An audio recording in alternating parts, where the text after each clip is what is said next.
15 नवंबर को त्रिपुरी पूर्णिमा के अवसर पर तहसील के राजराजेश्वरी आश्रम शरबगांव परसोड़ी केलवत में भव्य महालक्ष्मी यज्ञ अनुष्ठान बड़ी आस्था से संपन्न हुआ। राजराजेश्वरी आश्रम की गुरु माता दीप्ति बसवार तथा गुरुजी राजकुमार बसवार द्वारा देवादिदेव देव महादेव के असीम अनुकंपा तथा आर्यवैद परिवार द्वारा गुरु भैरवानंद महाराज के आशीर्वाद से आश्रम के गुरुजी राजकुमार बसवार के मार्गदर्शन में भव्य महालक्ष्मी यज्ञ आयोजित किया गया। इस पवित्र आयोजन में 14 नवंबर 2024 को श्री महालक्ष्मी कलश स्थापना दोपहर 2 बजे, यंत्र अभिषेक तथा शाम 5 से 8 बजे भजन संध्या तथा दिनांक 15 नवंबर को सुबह 6 बजे से देर रात तक चले इस भव्य महालक्ष्मी यज्ञ अनुष्ठान में देश विदेशी तथा परिसर के सैकड़ों भाविकों ने उपस्थित रहकर पुण्य लाभ प्राप्त किया। इस भव्य आयोजन के सफलतार्थ राजराजेश्वरी आश्रम के गुरुवर्य राजकुमार बसवार तथा आश्रम के सभी अनुयायियों ने परिश्रम लेकर इसे सफल बनाया। पहले हमारे आश्रम में गुरुजी ने श्रीयंत्र स्थापित किया गया था। जैसे कि आप देख सकते हैं, श्रीयंत्र को स्थापित किया गया था। ये मार्बल से बना हुआ है, मगर इसके अंदर उन्होंने आज तक अपने जीवन में जितनी भी चीज़ें सिद्ध की है, जितनी भी उनकी सिद्धियां हैं, वो सारी चीज़ों को उन्होंने श्रीयंत्र के अंदर रखा हुआ है। तो उन चीज़ों की सिद्धि को इस श्रीयंत्र के द्वारा माँ त्रिपुर सुंदरी की ऊर्जा को यहाँ स्थापित करने का यह एक छोटा सा हमारा प्रयास था। तो ये 16 जो प्रयोग हैं, लक्ष्मी प्रयोग, महायज्ञ 16 ये करने हैं हमें, तब जाके ये श्रीयंत्र की अनुष्ठान पूरा होगा। इस अनुष्ठान को करने का क्या लाभ? पांचवा धाम बनाने के लिए। अच्छा, ये अनुष्ठान अगर पूर्ण हो जाता है, 16 अनुष्ठान हो जाते हैं तो 5वां धाम बन जाता है। यहाँ हम देख रहे हैं कि यहाँ देश विदेश से बहुत से पर्यटक भी आए हुए हैं, तो इसका देश विदेशों में भी प्रचार हो रहा है।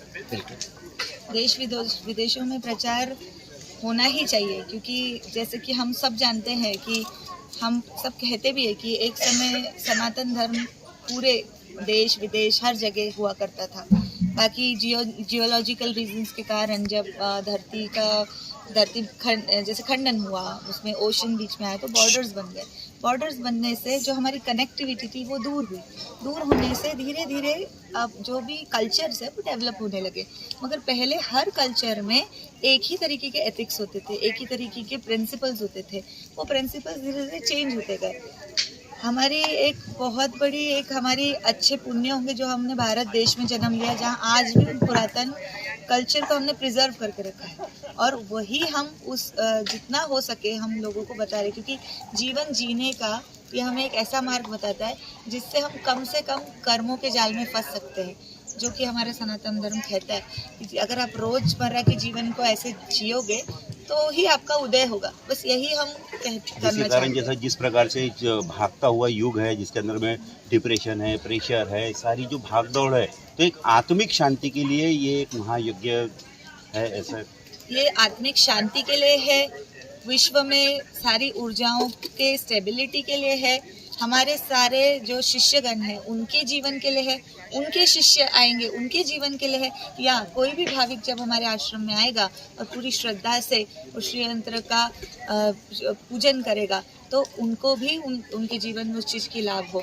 उनकी इच्छा के अनुसार उनका लाभ हो, जिसे जीवन में धन धान्य हेल्थ, जैसे हम जानते हैं कि अष्टलक्ष्मी होती है। लक्ष्मी मतलब सिर्फ पैसा नहीं होता है, अष्टलक्ष्मियाँ होती है। धन की भी देवी है, संतान की भी देवी है, खुशी की भी देवी है, हर चीज़ की देवी है। तो प्रोस्पेरिटी जो बोलते हैं, प्रोस्पेरिटी मतलब हम लोग सिर्फ पैसा सोना सोचते हैं, ऐसा नहीं। प्रोस्पेरिटी, नेचर की भी प्रोस्पेरिटी की देवी वही है। प्रोस्पेरिटी जहाँ पे भी बहुत सारी चीज़ें मिलती है वो सब महालक्ष्मी से मिलती है। तो ये मिले, बस यही हमारा। और हवन वगैरह करने से पर्यावरण भी शुद्ध होता है, क्योंकि इसके अंदर बहुत सारी जड़ी बूटियाँ हम यूज करते हैं। सबको लगता है कि क्या कर रहे हैं ये, कि सामान को फेंके जा रहे हैं अग्नि में, ऐसा नहीं होता है। ये हमारे जो महर्षि थे जिन्होंने उस समय शल्य चिकित्सा लिख दी, जो हम आज डॉक्टरी बोल रहे हैं, हम ऑपरेशन बोलते हैं, शल्य चिकित्सा कब से थी? तो सोच लीजिए ना, जब वो हवन करते थे तो उसके पीछे तो बहुत बड़ा उद्देश्य है। हम भी ऐसे कामना करेंगे कि आपने जो 16 यज्ञों का जो अनुष्ठान दिया है बहुत जल्द पूरा हो, और यहाँ पे भी एक 5वां धाम हमारे सावनेर तहसील में बैठे। आपका एनबीसी न्यूज के लिए सावनेर से छवि राठौड़ के साथ किशोर ढूंढेले की रिपोर्ट।